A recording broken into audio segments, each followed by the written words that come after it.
New update, AITA for keeping my inheritance instead of sharing it with my cousin's kids? Positive resolution. And because there were some confusion about who everyone was, 2 cousins, siblings, C, male, and N, female. 3 siblings, I didn't give them letters but let's call them E, sister, D, brother, and T, brother. C, N, and E all have kids.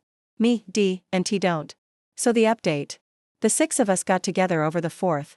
I was able to disperse the last of the proceeds from selling the art, rugs, antiques, etc. that none of us wanted.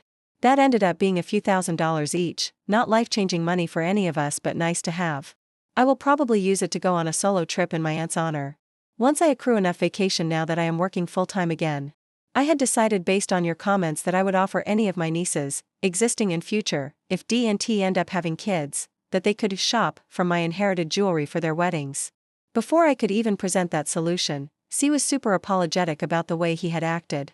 He was feeling guilty that he hadn't been able to spend more time with our aunt before she died, small kids at home, work obligations, etc., and jealous that I had had more flexibility to travel with her for those months, and that made him lash out. Turns out, his wife had essentially read him the riot act when he had complained to her that their daughters weren't included, reminded him that their daughters have her whole side of the family, reminded him that jewelry is traditionally passed down female lines, the whole bit. He was quite embarrassed by how childish he had acted.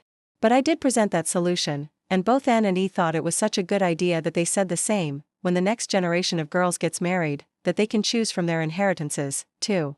So all is well, thank you all for your support and kind words. I am not going to go no contact with any of my siblings or cousins.